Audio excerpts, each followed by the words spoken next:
so long-term stress. So long-term stress. So this is more the type of stress that you feel like when you feel anxious about a test or about a game or just say your family's moving, you know, just that. And sometimes this stress actually is positive stress too.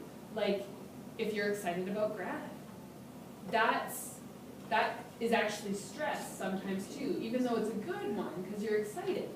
Like it's a happy stress, but it's like you're anticipating it, right? And just like you're excited and you want it to come, you can't wait till that day comes. You know, like that's a type of stress, but it can be good, right? So not all stress should be like a negative thing. It is positive, some stress is just, and we think about stress as being like something different than our routine.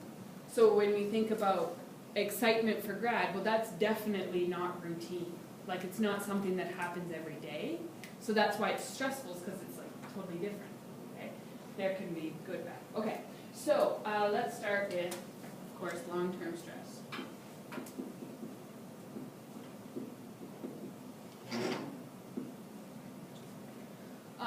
This also is detected by the hypothalamus.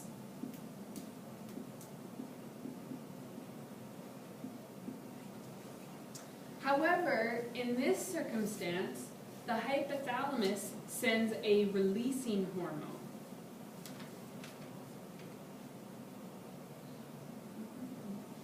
Yeah, so we'll just call it releasing hormone. So it's that a releasing hormone means its purpose is to tell something else to release a hormone.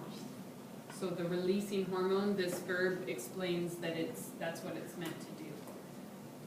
So this releasing hormone then goes to the little ball thing hanging down in front of your brain. What's it called? Pituitary. So this one specifically goes to the anterior pituitary. Pituitary. Anterior pituitary. And your anterior pituitary will release a special hormone called ACTH. Now, in your summary sheet, I think I put it as ATCH, so please change that. Oh crap, I think I just wrote it down wrong. ACTH, yeah, ACTH. Did I put it as the other way in your summary? Yeah. So just please make that adjustment. Okay, now, so we can put a box around that. Now, off to the sides, we'll just kind of make a little legend of some weird hormones that we got going on here. So this one, ACTH, this stands for, I'm just going to move over a little bit, ACTH. So a little legend on the side here. This stands for adreno. So the A is for adreno. So like adrenal gland, adreno. Adreno, the C stands for cortico.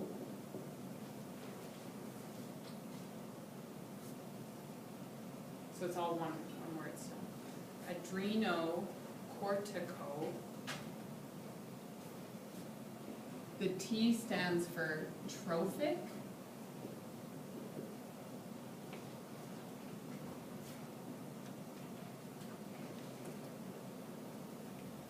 So adrenocorticotrophic. H is for hormone.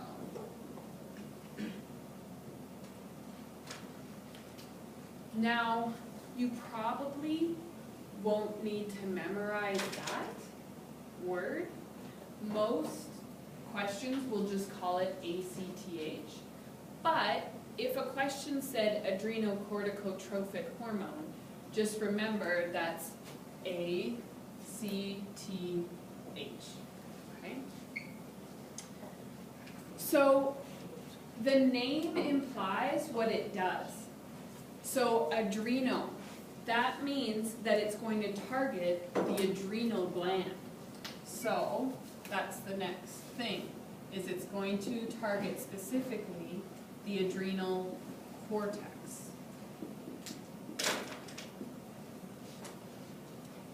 So that's what adrenal is meaning. It's talking like it's targeting the adrenal gland.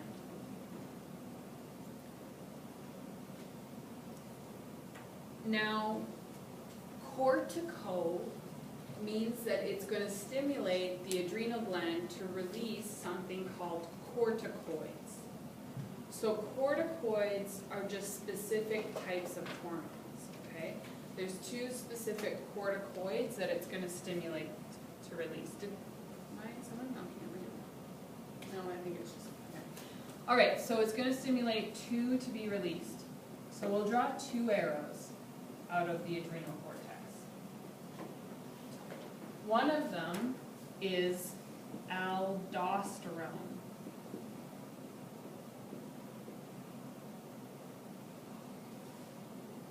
And the other is cortisol. So these are both types of corticoids. So I'm going to tell you what type of corticoids they are. Kind of ran out of them over there.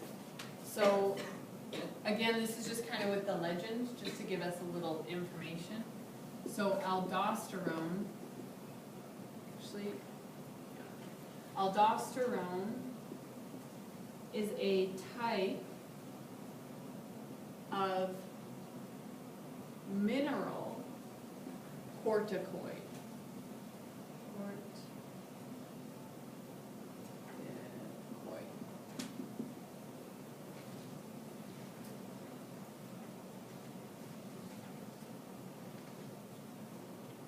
So it's just a type of mineral corticoid.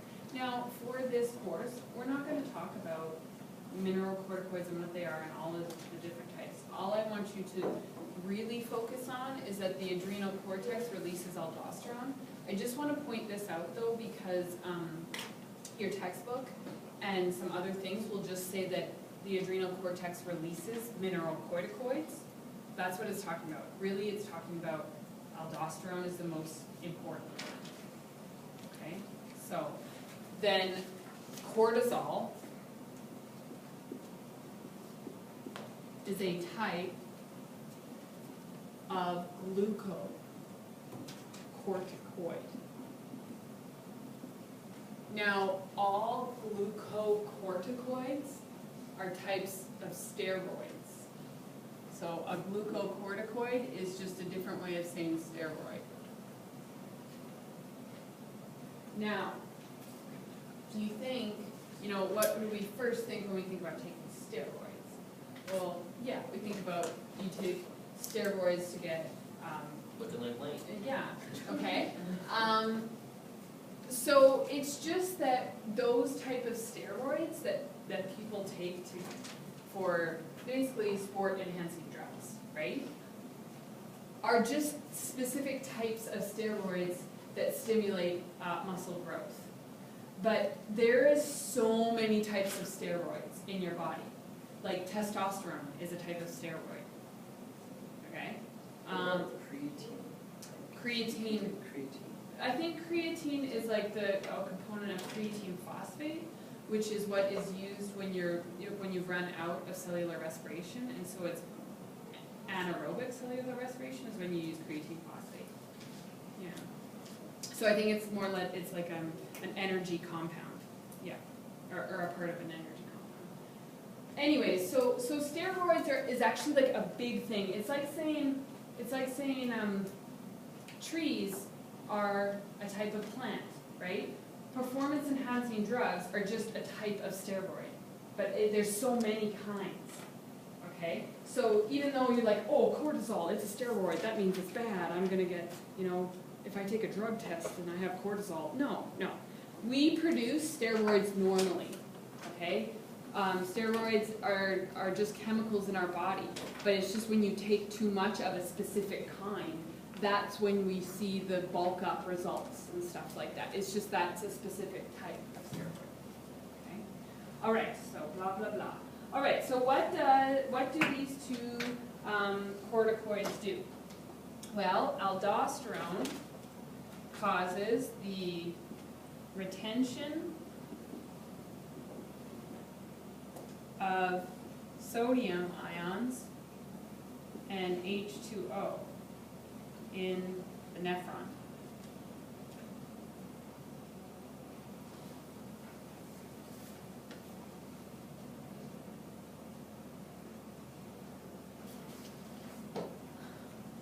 So what that does, let me just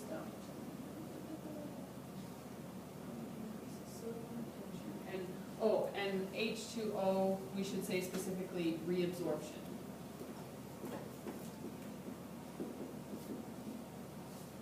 At the nephron.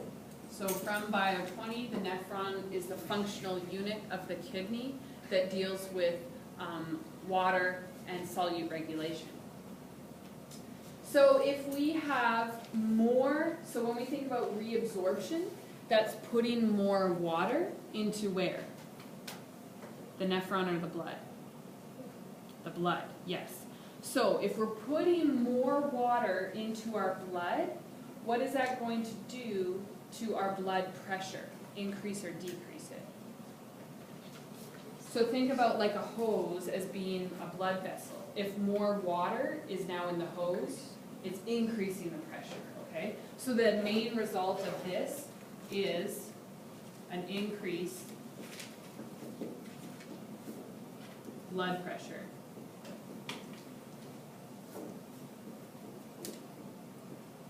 But not as aggressive as the epinephrine increase in blood pressure, okay? It's not as extreme.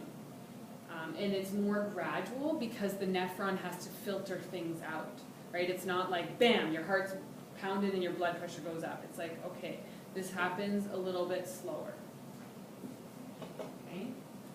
And then the cortisol actually causes the breakdown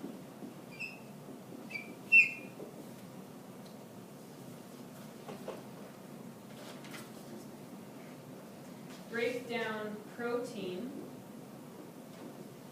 into glucose. Now, it's more complicated.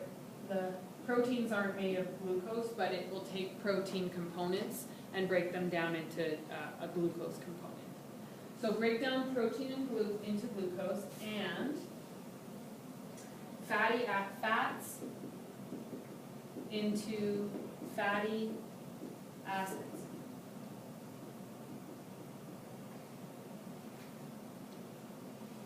So that's kind of like the first thing.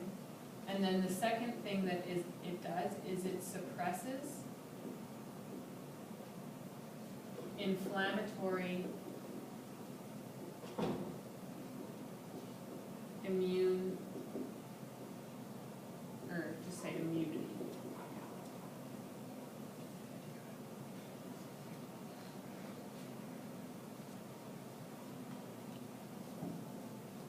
So break down protein into glucose, fats into fatty acids.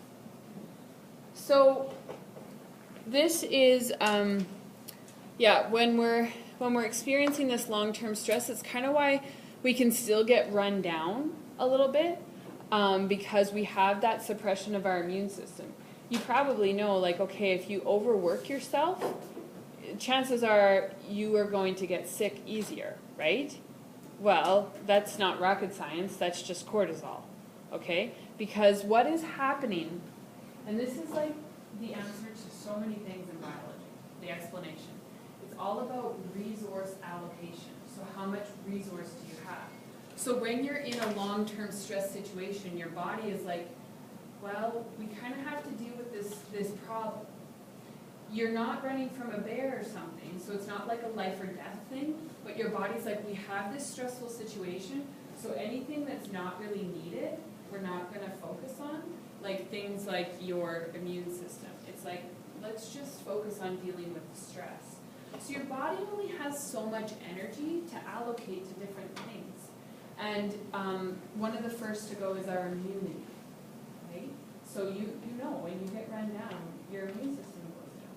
So if you, on the weekends, are partying and not sleeping, when you come on Monday morning and you're like, I'm sick, you know what, I have no sympathy. Because, not that I know what you do on the weekends, okay? But, you know, that's not rocket science. If you are not sleeping, if you don't get your sleep, you will get sick and run down and tired. Of course you come to school tired and run down and sick and exhausted.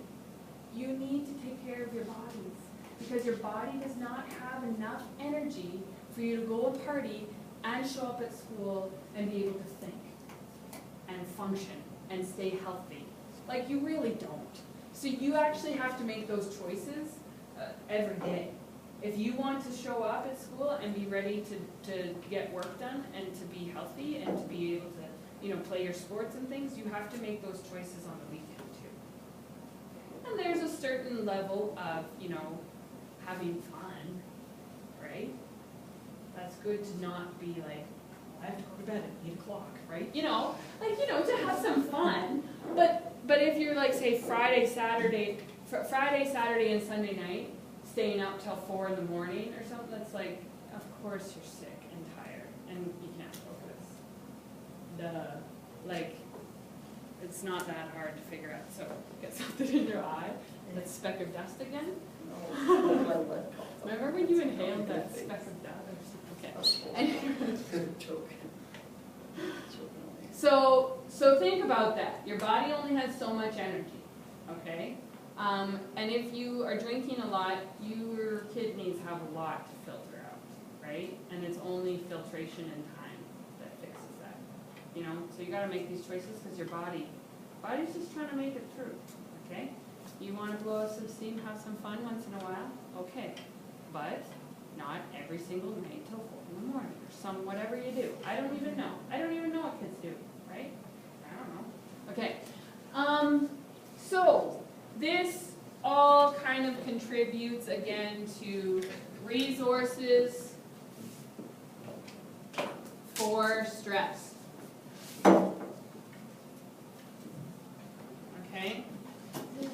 Sorry, I kind of ran out of room. Ran out of room, okay?